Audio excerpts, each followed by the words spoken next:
Bismillahirrahmanirrahim. Continuing on now with um, verse 34 of Baqarah.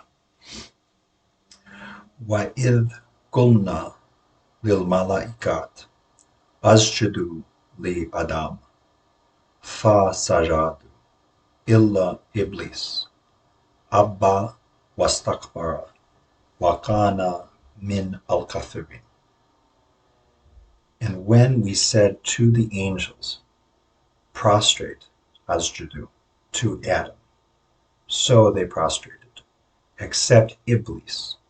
He refused and was arrogant and became of the kafirin, of the ones who reject the truth, reject God, cover up the truth, etc. So we're continuing this story, this narrative passage, which began a few verses ago when God said, when we said to the angels, I am going to place a vicegerent in the earth. And the angels, as we discussed, found fault with that decision or questioned that decision. God gently reprimands the angels and proves to them that they're wrong by showing Adam um, the names of all things and having Adam demonstrate his superior knowledge of language and of material creation. Um, and now we have a new development in that narrative. He's still addressing the angels, who are, as we can see, obviously very, and as we see elsewhere in the Quran, are very deeply connected with human history at a kind of non-visible level, non-material level. Um, but in this case, the angels have already been brought back into line, so to speak. They're not questioning God anymore. They've accepted that human beings have been honored by God, and so they're not merely willing, but I think are happy to honor human beings at this point. And we see evidence of that elsewhere in the Quran, which I won't go into, but where like the angels ask for forgiveness on behalf of human beings, and so they're, and as we know, I think they're they're serving us in endless ways. But so they're certainly willing to obey God in this command, Asjudu li Adam, prostrate to Adam. Um, but there is one who demurs, one who doesn't want to obey, and this, of course, is not an angel properly speaking, but a jinn who was, we can only speculate, was honored. I mean, it says somewhere, I think he was honored, but he was honored such that he was included amongst the angels. And the name of this jinn is Iblis. He refused.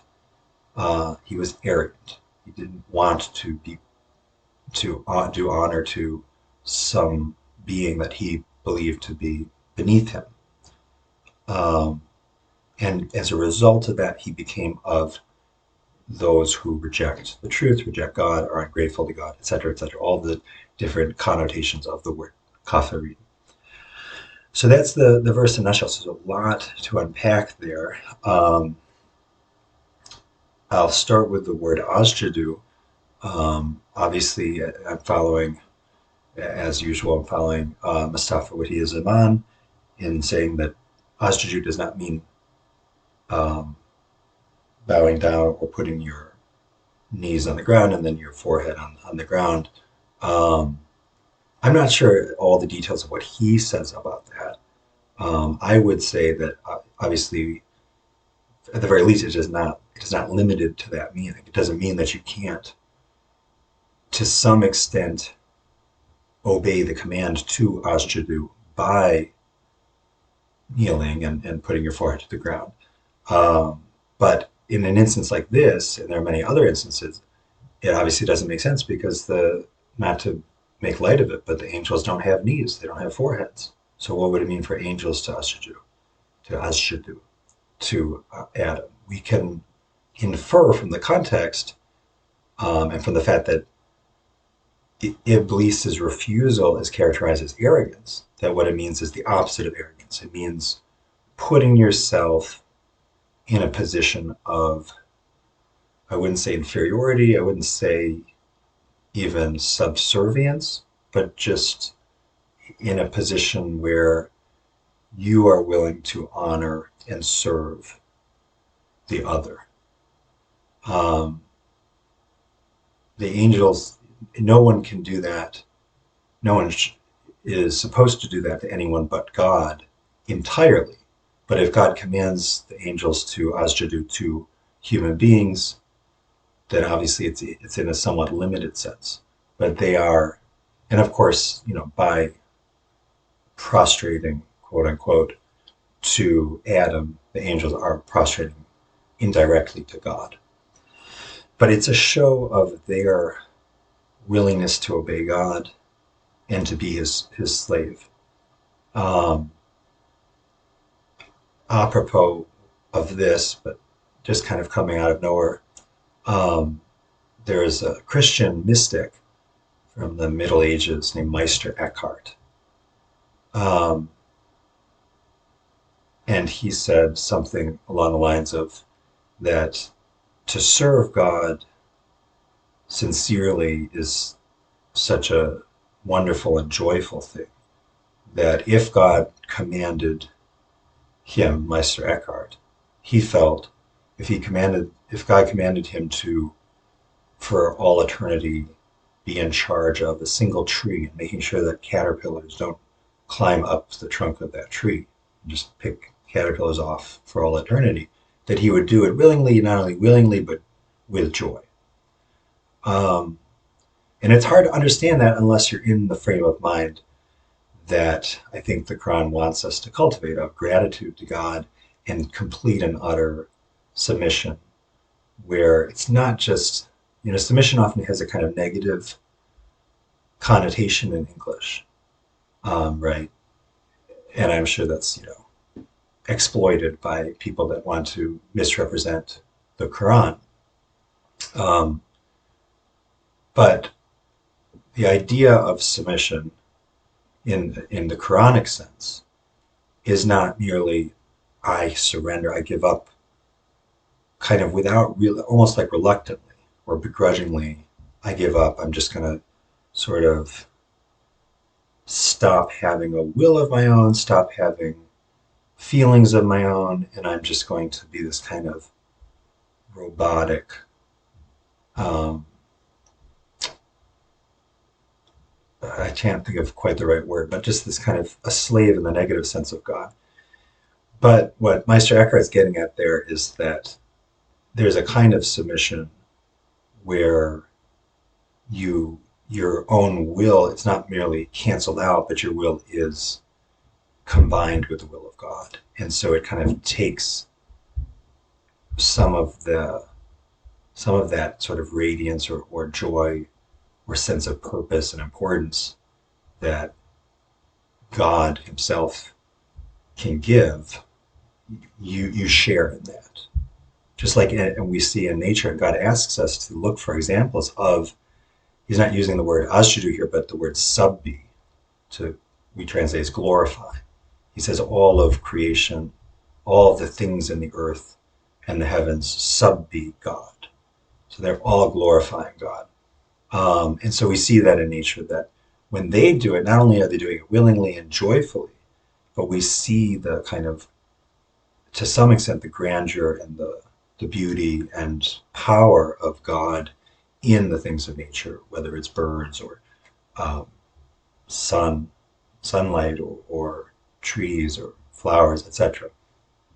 And so I think it's possible, although obviously very rare, for a human being to experience that too. I think that's what my striker was getting at. But this was all just sort of a discussion of the word asjudu. Um, well, for now that should suffice. Um, So they prostrated to Adam, except Iblis. He refused and was arrogant and became of the kafir. Um, I don't think there's too much more needs to be said just now about this because if Asjadu is submitting your own will and joining your will with the will of God, and that involves a kind of gratitude and a kind of rational acceptance that you are nothing without God, that everything that you know comes from God. And so God's command is rationally the only choice for you, is to obey it. Then um, the opposite of gratitude would then be kufr, because we've talked before about how kufr is often used in relation to debt, where a person can cover up a debt so that they don't have to be grateful for it and they don't have to pay it back. Because remember, kafir, that word originally meant to cover and was even used in agriculture. A farmer covers the seeds when he plants. Um, so Iblis is simply the point of contrast, a foil for the angels here. He's doing the opposite, where they accept God's superiority and are grateful to God, and grateful to do anything that God asks. Um, Iblis is the opposite. He refuses to do it out of a sense that he is not an inability to be grateful, an inability to rationally accept the obvious fact that whether or not human beings are his equal, despite the fact that they're made of earth, he's made of fire, being a jinn. Um, Whether or not, setting that aside, that God is infinitely superior to him in knowledge and power and everything. Um, and so the only rational course is to not be arrogant. Um, okay, so in the next verse, verse 35, that was verse 34.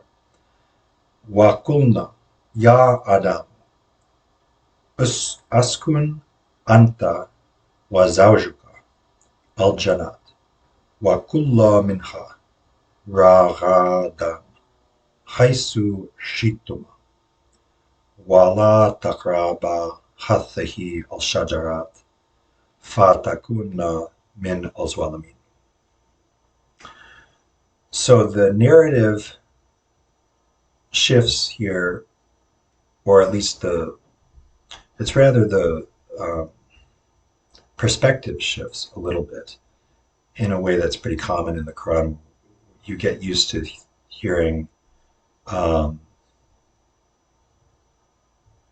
a shift from he said to we said, or even I said, and all three of those, he, we, I, it's God speaking in different forms.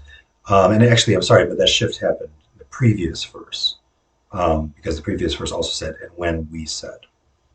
Whereas before that, remember, it was saying he said, meaning God said.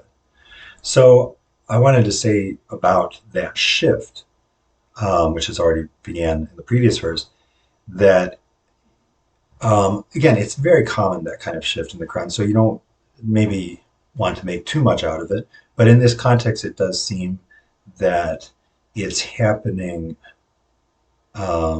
possibly because the content is shifting to being more directly relevant for human beings. Um, and so here, there's more of a direct, it's not that we're reading a story about God and the angels. So God is just saying, he said, God said to the angels, and the angels said this. But now it's almost like the narrator himself is speaking in the first person, although first person plural, we.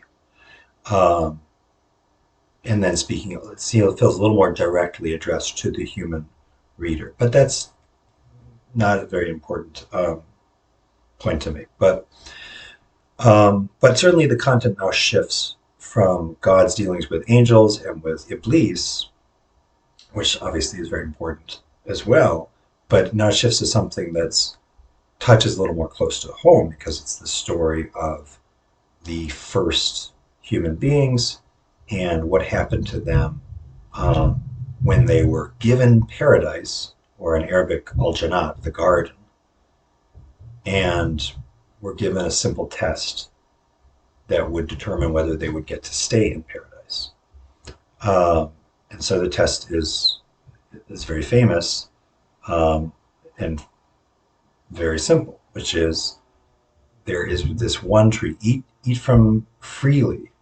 Eat freely from this garden wherever you want to, but do not come near this tree.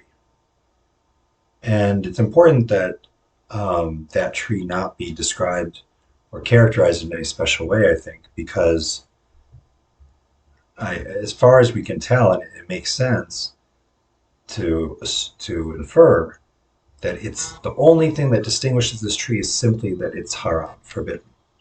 Not that it's particularly attractive, not that it's particularly um, there's anything wrong with it, just that God wanted to see, and of course God already knows, but God wanted to, it's almost a better way to say this, he wanted Adam and Eve to see whether they could obey him. He wanted to test their ability to obey when the only reason to obey is because God said, do not.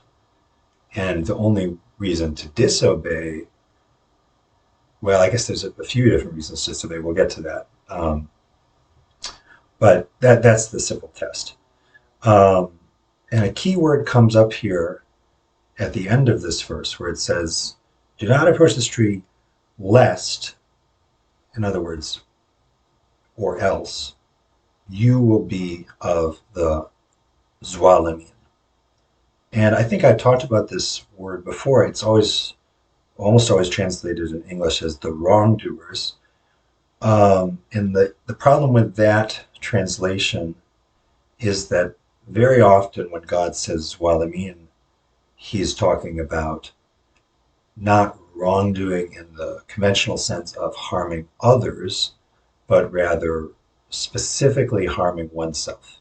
And I mean, God says explicitly in a number of verses that those who are rejecting truth or doing evil deeds are only harming themselves. Well, I mean, anfusahum.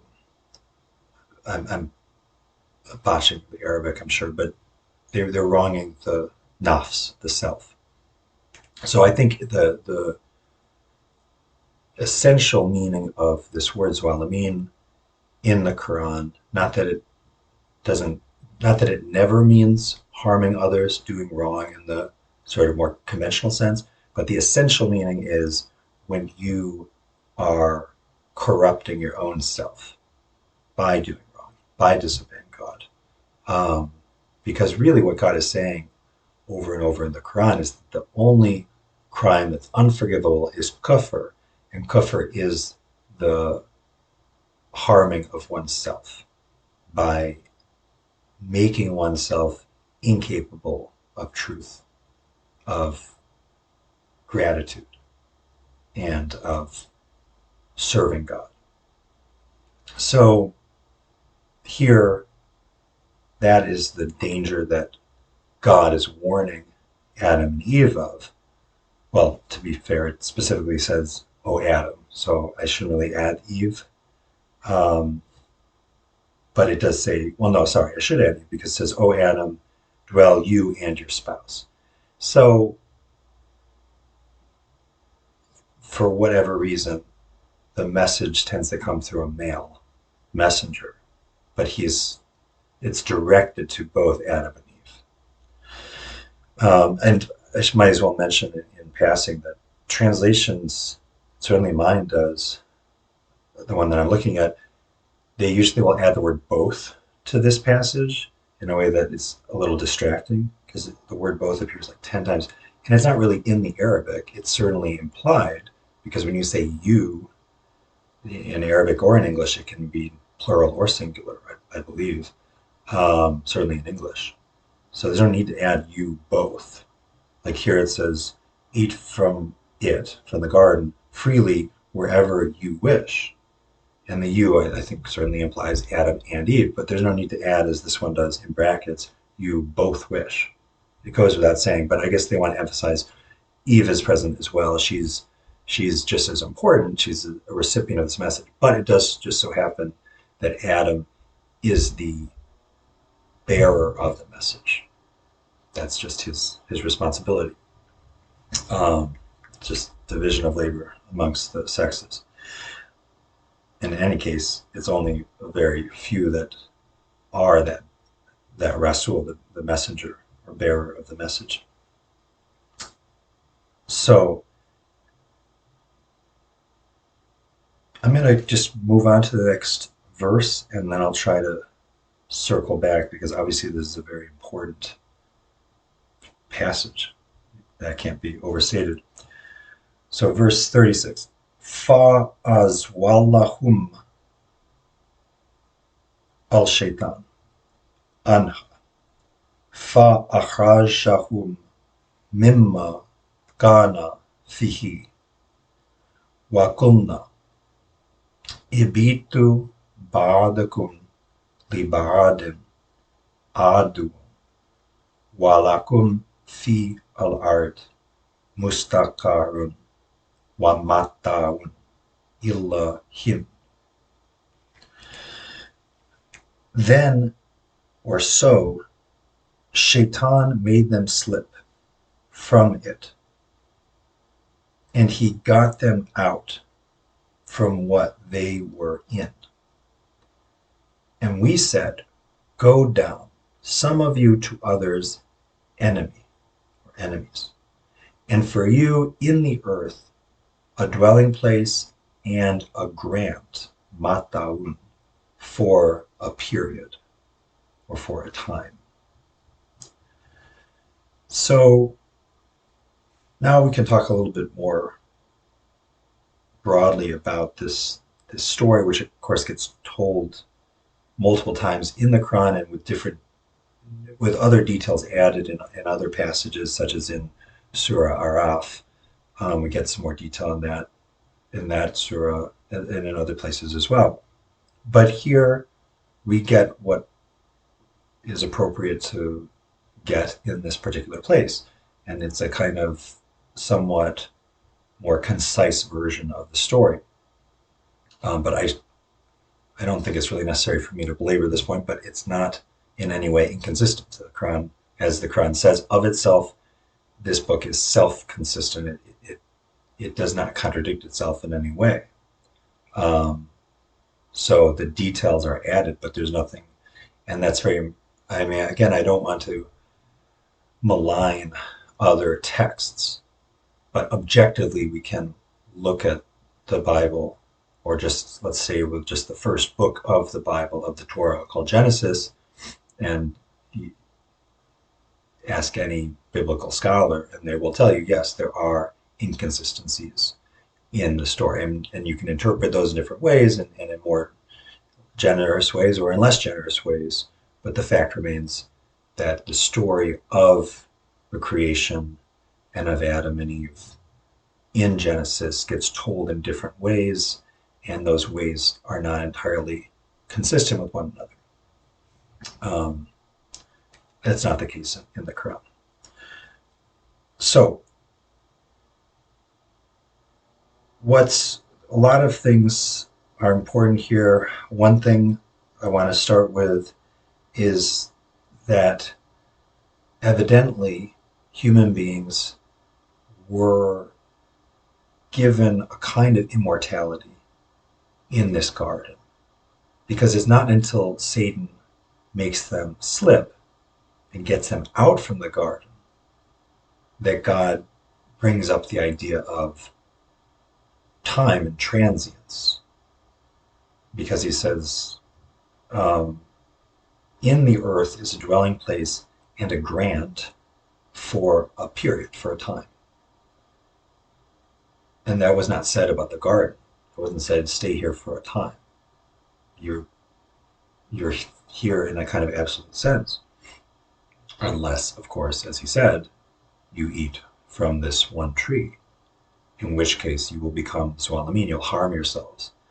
Um, and, and we gather that one of the ways in which they would harm themselves and did harm themselves was that they lost paradise and also lost, we can infer, lost immortality and became subject to mortality. Doesn't mean that they would be annihilated, um, but there is a sense in which they still have immortality, but they within this within the place they're living now, the earth, they will have only a finite period of time to live. Um,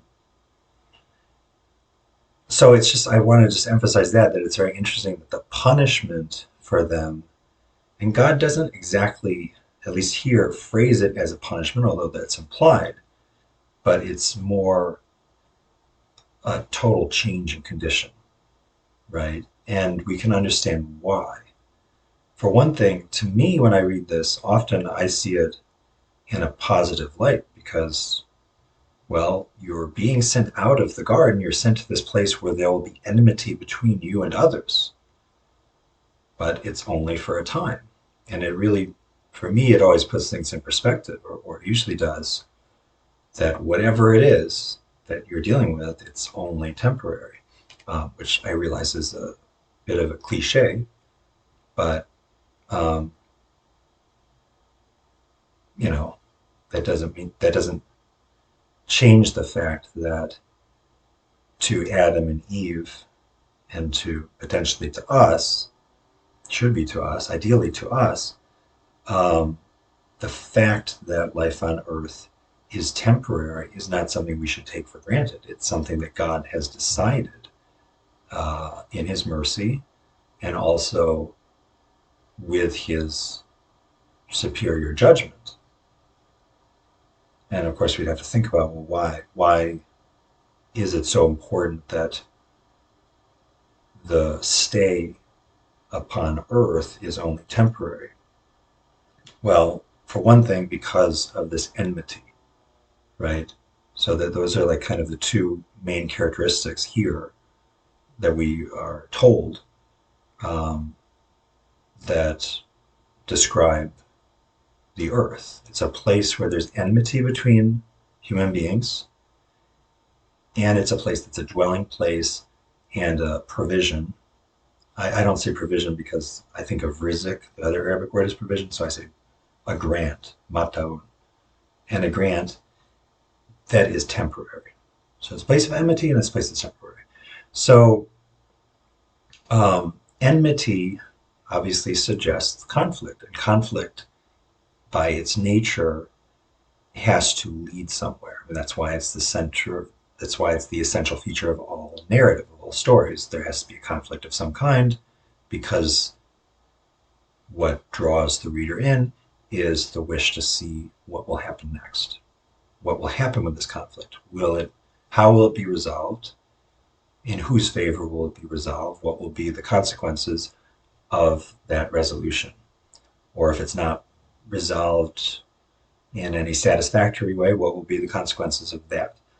Um, so conflict, enmity is by its nature something that's temporal, that's bound up with change and time, and therefore is not eternal. So there's um, a suspense here, and time is sort of the means through which that suspense will be resolved. Um,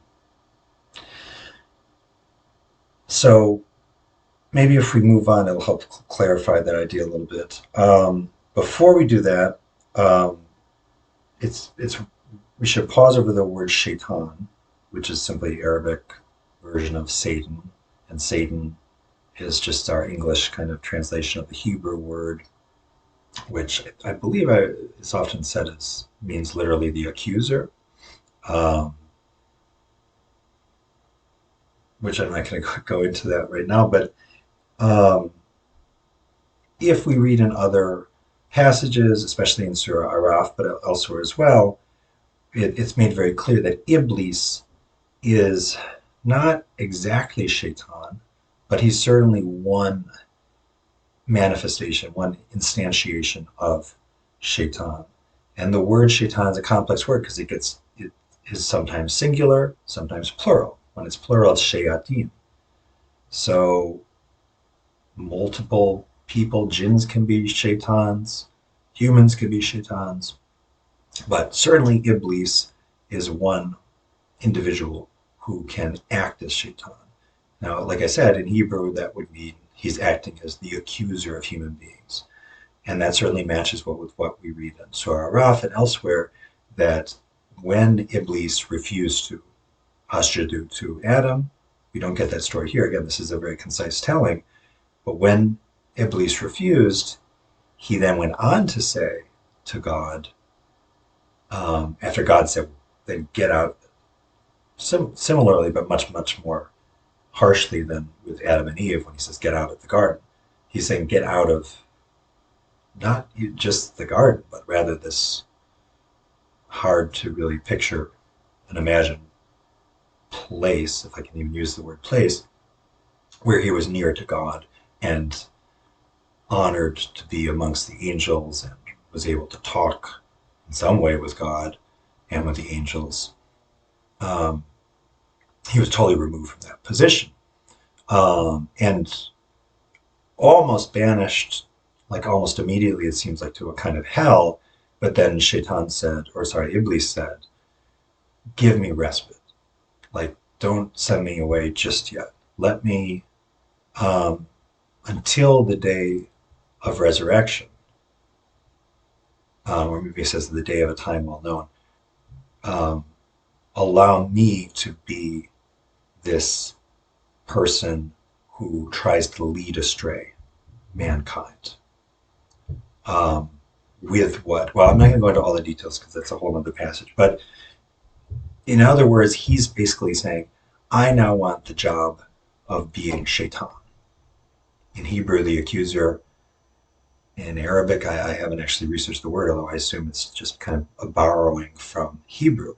But from the use of the word shaitan in the Quran, it's very clearly the one who leads astray, the one who is trying to get human beings to disobey God and be arrogant, just as Iblis was disobeyed and was arrogant. Um, so that's why we have this kind of transition from the word Iblis, the name Iblis, in verse 34 to the word shaitan in verse 36. But it's the same basic. Well, I shouldn't say it's the same.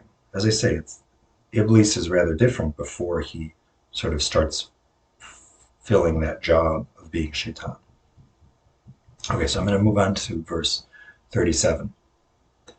فَطَلَقَ Adam min رَبِّهِ كَلِمَاتٍ فَتَابَ عَلَيْهِ إِنَّهُ هُوَ التَّوَّابُ الرَّحِيمُ. So this is a very important verse, very short, and there's a very kind of naughty, like Knot, very complicated ambiguity here. Then Adam received from his Lord words. So he turned towards him. And here's where the knot begins is who is the he? Is it God or is it Adam? So he turned toward him. Inna he, now we have another he. He is the turning, the one who turns, the merciful. Obviously, that second and third he is God. God is the one who turns.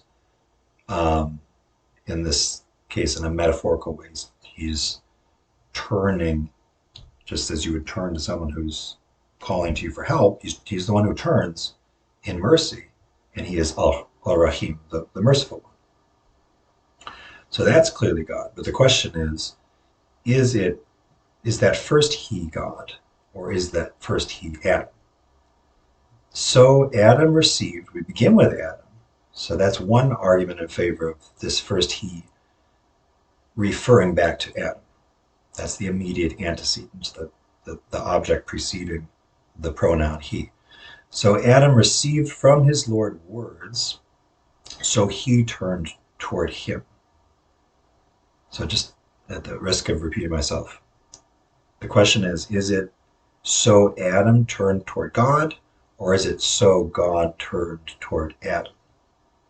And then indeed he is the one who turns the merciful. And in the interests of fairness, now you could say it argues in the favor of the first he being God, God turning towards Adam, that at the end of the verse, now the he means God. So that could make sense, right? So God turned towards him, towards Adam. Indeed, he is the turning, the merciful. Although the him is, if the him were God towards him, and then him is God, then that gets picked up in the next sentence or statement. Indeed, he, God, he is the turning. Um, but that's neither here nor there. The actual, the real question is which makes more sense, based on what we know, based on the context. I believe, I disagree with, it seems, most translators, but I do agree with, as usual, my father-in-law, that it's actually Adam who turns towards God, um, for a number of reasons. One of which is that we already know that God is turning towards Adam. It says that Adam received from his Lord words. So that's how God turned to Adam, is by, in his mercy, sending words of instruction and guidance. It almost goes without saying that God turned, as it says, God is the one who turns. And the translation here says, with some justification, the oft returning, right? So he's someone who, in his mercy, will turn and turn and turn again, so long as you are turning yourself. But what does not go without saying is that the human being will turn. That's kind of the, I was saying there's suspense. That's the suspenseful question is, will the human being finally turn away from his or her wrongdoing and his or her wronging of the self, and finally turn sincerely and totally to God, seeking his guidance. So, and I think that's exactly what happens here, and that's what makes Adam the first messenger, and it's what makes Adam a fit recipient of these words, which we can infer are the first words that human beings receive of this book, this kind of non-material, non-finite kitab, of which what we're reading right now is a part. It's a Qur'an, a recitation of the larger book. Um, so that's my interpretation of this, that Adam received from his Lord words, so he turned towards him. Now, what is interesting there is, well, even that act of turning, which doesn't seem all that impressive, right? It doesn't seem to be too impressive for someone who's just lost everything, lost immortality, lost the garden, to then, in his chagrin and in his fear and anxiety, you can only imagine what he felt, would then turn sincerely and completely to God and say, forgive me and help me. And we have that, the plea for forgiveness in other verses, not here. That doesn't seem too impressive, but if we think that it's not too impressive, it's because we underestimate the power of shaitan. We overestimate our own abilities to be rational, especially in moments of crisis. So the truth is that the act of turning is an accomplishment, and it is something that we have to aspire to and not assume that we've already achieved it just because what we picked up the book, we read the book, we try to think about the book. That's not necessarily turning, nor is it necessarily turning because when we do something bad, we say, God, please help me. I mean, who knows really what's going on in the heart and in the subconscious mind when we do that? Maybe we're doing it in much the same way that someone who's eaten too much food on one day, the next day decides to eat a little less food until his or her stomach ache goes away. I mean, that's not really serious repentance, right? Obviously, there's no comparison between eating too much food and um, wronging the self. But my point is that's precisely my point. That if there's any similarity whatsoever between such a irrelevant kind of repentance as wishing I hadn't eaten so much pie and the true turning or repentance of realizing I have done harm to the soul and I've made it that much harder for me to purify myself and go to heaven and be truly happy, and that much easier for myself to just continue on this descending way that leads to hell. There should be no resemblance between those two. And so this, hopefully, this negative comparison is my way of trying to articulate how much turning is something that needs to be aspired to. In any case, Adam, some Adam, we can infer, did achieve that and did turn to God, and so he was blessed with being the recipient of these words.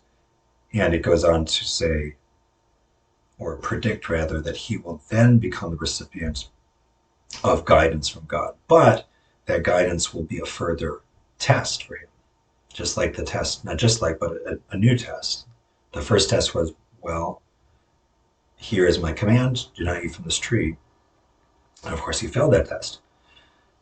But the next test, we'll find out in the next verse, is when I send you guidance, not just obey it, but like follow it, try to learn from it and carry it out. But before we get to that, um, I want to be careful not to miss too much. I'm sure inevitably we'll miss things. It's a very rich passage, but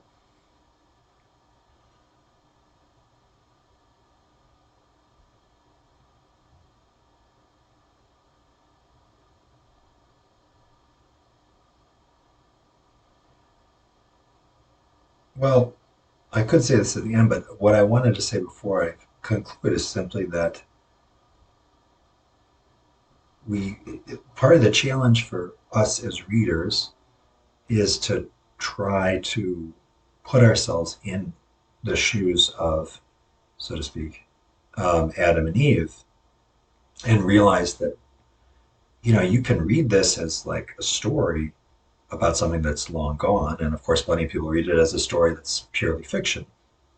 But you then have to question that assumption. Why do we assume that there's something irrelevant or distant about what happened to Adam and Eve? Is it merely because it happened untold thousands of years ago?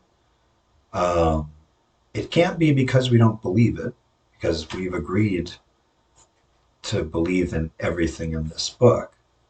And certainly nothing, there's no rational reason to question this rather than the story of Moses or Jesus, right? I mean, it's complete, like I was saying, it's consistent with everything else in the Quran. It makes sense that this is exactly the way in which God begins the existence of humans on the earth. Um, so, what is it then that sort of justifies us in, however subconsciously, not taking it seriously? Um, and remember, the name Adam really basically means humanity. So this is essentially the history of the entire human race in a tiny retelling. That the history of the human race is to have happiness and goodness, and you can see that in infants, right? Um, and then to have this inexplicable and irrational desire for something else, something that we don't even have any reason to believe is better than what we have. We don't have any reason to be discontented with what we have, um, but we still want it. And that comes clear in the other tellings of the story. But Shaitan whispers into Adam and Eve's ear and into all of our ears that that other thing, the tree that God said is not allowed, or whatever it might be, um, that would make us even happier. Um, and then it's because, but what that's the human condition, that's human nature. So that can't be avoided. We can't undo the very nature of human beings. We can, the atheists like to complain about it, although it doesn't really ever make too much sense because you're complaining about a God that you don't believe in, but whatever. They like to complain about this and say, well, why would God make us flawed? Which, why anything, right? That is our nature. And the Quran does give answers to it, but I'm not going to go into speculating about the answer to that question.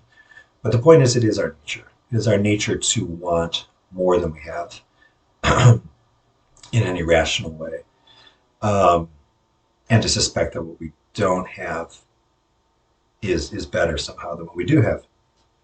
And as a result of that, we cannot be happy in the way that one is happy in paradise. And so we simply must be taken out of it. There's that sense of finality, just as with Iblis, that you can no longer, God says, God doesn't say you're there because you're arrogant. Well, I think actually there is some verses where he'll say because you're arrogant, but also he says because you are al-rajim, the conjecturer. The translators always say the accursed one, which is just would be kind of redundant. But literally, rajim means one who throws, and in this context, I think one who throws out guesses. I didn't come up with that idea, but it makes sense to me. So he's saying, as a conjecture, as one who's just assuming that you're better than me or you know more than me in this irrational way, Iblis, you can no longer be here. It just does not cohere with the conditions of this place near me. So you must be gone. And likewise, human beings, innate tendency to want more and to be discontented and ungrateful banishes them sort of ipso facto, just by virtue of that fact. They can't stay in paradise. And so we are given this alternative place, which has plenty of virtues. It is a dwelling place, it is a grant or provision, if you like, but it's temporary.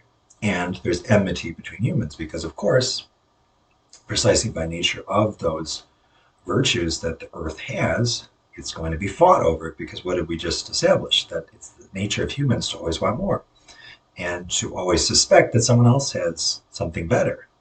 So is it any wonder that we have enmity here? And God is saying it, and we know it through our own observations, if only we would pay attention to them, that that enmity is never, ever, ever going to end.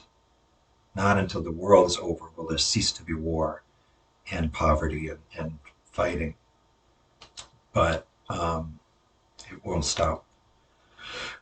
That consideration apparently just does not weigh much with political minded people um, who are convinced that they can end war and poverty despite all of the evidence to the contrary. and also despite reason, because reason shows us that it's human nature, simply human nature, to be at war with one another, to want more, to envy one another, etc. Um, so the story that we're reading here, I mean, if it doesn't take that much effort to think about how it's exactly the story of ourselves, not merely the story of our, you know, ancestors, of our first ancestors, Adam and Eve. And what we're reading now in verses 37 and 38, and to some extent 39, which kind of wraps up this passage, what we're reading is telling us, okay, well, this is the situation, and here's the solution. I mean, I just said a moment ago that there are no political solutions because enmity, so long as the earth exists, there will be enmity between humans. But there is a spiritual solution. And so we get the beginning of that in this short verse of 37. Um, that God will give you words. So the solution will come through language, but that language must come from God. It can't be human words. It can't be human authored scriptures. It has to be divinely authored scriptures. It doesn't matter if the scripture is short, if you're not satisfied with the scripture, as we can only assume most Muslims are, for whatever reason, are dissatisfied with the Quran, so they feel they need to have volume after volume of hadith and also volume after volume of commentary on hadith, just as the Jews, for whatever reason, decided that the Torah was not satisfactory. They need to have the Talmud, which, as I understand it, is just commentary on the Torah and then commentary on the commentary. It just doesn't matter. You want more, as the Quran says. People will always say, "Bring us another Quran, bring us a different Quran." You only get this. You only get, and you can only trust and make use of the words that God sends down. It's pretty clear, and even more clear in other passages. So the solution comes through words from God, which you can only receive if you yourself turn to God. And if you do turn to Him, then He will turn to you. Um, and now in verse 38, um, there's a fuller description of how God will save us from the situation of perpetual enmity and from the situation of our mortality, of the temporal and finite nature of our existence. Kulna ihbitu minha jamia fa'imma yatiyanakum minni hudan faman tabia hudaya fala khawfun alayhim walahum yahzanun. We said, go down from it all, and when comes to you from me guidance, or a guidance, huda, then whoever follows my guidance, hudaya, then no fear upon them, and not they grieve. So the solution, I mean, it's kind of interesting because it's like Adam needed to be told in divinely authored words from his Lord, that more words would be sent down. Even to be told about the words of God, we need other words of God. You can't trust anything except the words of God. Even if someone's, like myself, if someone's talking about the words of God, but you can't trust that either. I'm speaking words about God's words because in obedience to God's words, right? Because God says, say the contents of the Quran. I mean, so many of these verses say, go say, and then there's the message of the Quran. So that alone is saying, you should be saying this to people. You should be reciting it. But other commands too say, like, you should enjoin what is right. forbid what is wrong. So, and you should study and sort of recite the Quran. So that's why I'm doing it, to obey God. But the words that I'm speaking, unless they're like just unless it's just me repeating what God says, um, those words have no final value, right? You can't trust them. You can only rely on the words of God. Um, and then, as I said, there's this a new test, um, that, and there's also a promise. I'm going to send you guidance. You don't know when it's going to come, but there will be guidance from me. And when it comes, whoever follows that guidance, my guidance, then no fear upon them, and not will they grieve. And then in the next verse, which kind of wraps up this passage, it will say, and if you don't follow my guidance, well, that's the other side of the coin, is that then you will be punished. You'll be one of the kafirin, and you'll go to hell. So this is now the the second test after the test of the tree. And as I was saying, obviously it's telling our story as well. This is our test that's facing us. And this is where it's what's interesting here is that the story of Adam and Eve then, um, what's the word? It dovetails with the story of humanity, and we find ourselves here sitting or standing reading this book and realizing, well, Adam and Eve, however many thousands of years ago, being told by God, go down from it. And when comes to you guidance from me, whoever follows my guidance, no fear upon them, and not will they grieve. Um, they received exactly the same message that we're receiving right now by reading this book, right? We're being told the same thing, and then what we're holding in our hands is precisely that guidance that we were warned and promised would be sent to us, and that would then be our test that will determine whether we go to heaven or hell. Is what do we do with this book, right? Um, do we follow it or do we not follow it? So that kind of fatal and urgent decision and test that Adam and Eve are being presented with is exactly the same fatal and urgent decision that we are being presented with as we read about Adam and Eve, who are, of course, part of the guidance. They're part of the book, part of the story, or sorry, part of the instruction that we're receiving. Um, Adam and Eve experienced this sign, or these signs of God's speech to them and God's generosity to them and God's punishment of them. And they experience that directly. We experience it vicariously by reading about it. But it's the same ayat, the same signs or verses.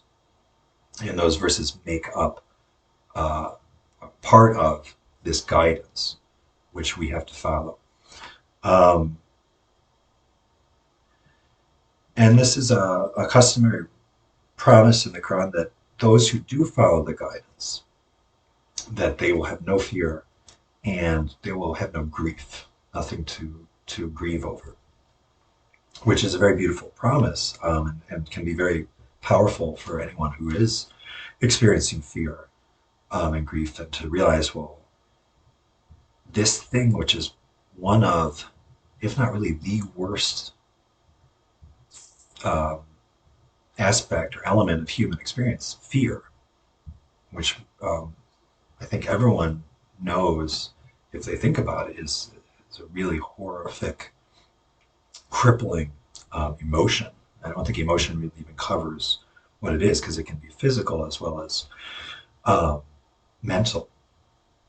But this thing that is fear, God is promising. He's not saying merely you will go to heaven and then in heaven everything will be fine. He's saying right now, if you are following my guidance, you will have no fear. And of course, that's borne out in the stories of the prophets, like Abraham, obviously not in heaven, but in this life, when he is the people of his community are saying build a structure and basically a kind of a beer or a kind of fire and throw him in it, that he didn't feel fear at that moment. He was willing to face that. And Yusuf being thrown to the bottom of a well by his brothers, maybe felt fear for a time. He was only a boy, really. But that God, by sending him guidance and by his ability and willingness to follow that guidance, was saved from the fear, which, if we think about it, would otherwise have been um, enough to drive a person literally insane if they're thrown to the bottom of a well. It's one of those kind of nightmarish situations that horror films often play upon.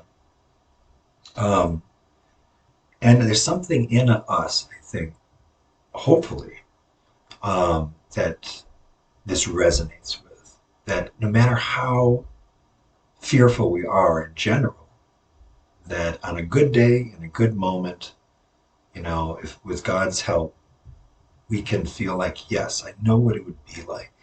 And maybe temporarily I could even experience it. I know what it would be like not to feel fear, no matter even faced with horrific threats. Most of the time, it just feels like life is nothing but full. I mean, well, we might ourselves be spared from it, but we all know that somewhere, somehow, there is horrific suffering, and that fear of it is always there. Even in some ways, even more intense in, let's say, a country like America than in countries that America, you know, turns into living hells.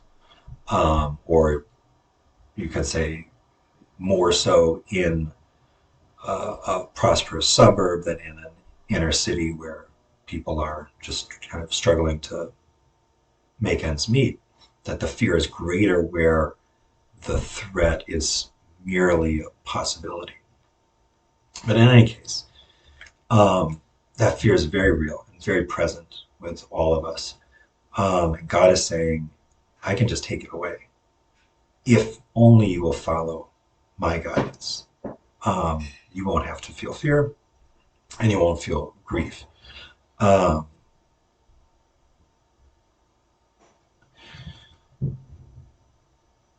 and I'll just read the next verse, which kind of concludes this passage, because after this verse, starting in verse 40 of Baqarah, we have now addressed to Bani Israel, the children of Israel, the Jews, which doesn't really change things too much, but it starts a new story.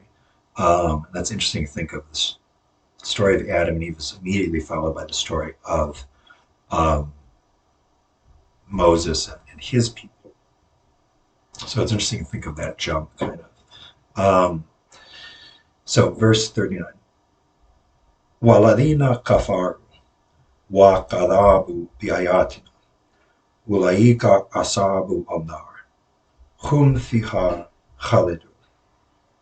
And those who kafaru, cover up, reject, and deny, that's kadabu, deny our signs or our verses, ayat. Those are companions of the fire, they in it abide. So as I was saying, this is continuing um, the statement that was just made in the previous verse, that this is the test. If you pass the test by following my guidance, then you are assured that you will not have fear and not grief. And although it doesn't say explicitly here, you're assured to then go to heaven and abide there, to stay there forever.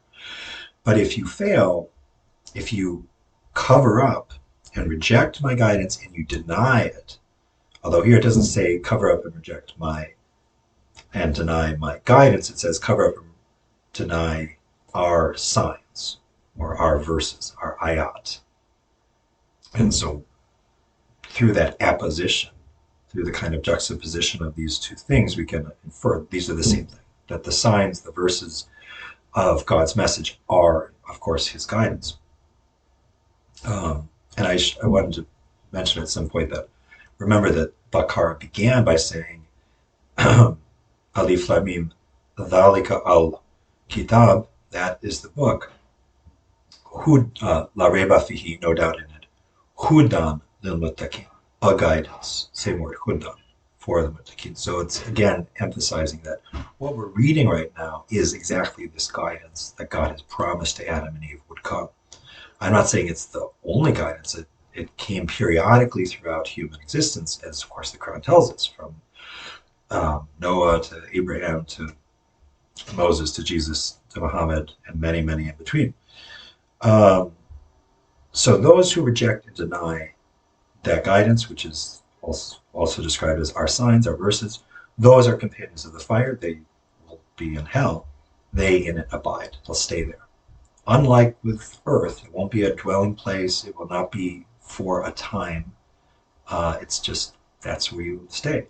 Um, and I'm not going to get into the question of whether that is truly eternal, because there are some verses where I'll say, for as long as the heavens and the earth remain, then you think, well, okay, well, does that mean that they might end?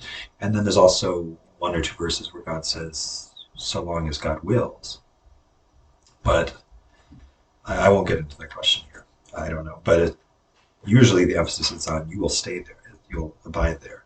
And sometimes we'll add the word abadan, which basically means forever. So that concludes that passage. And since we're already past an hour, I'll leave it at that.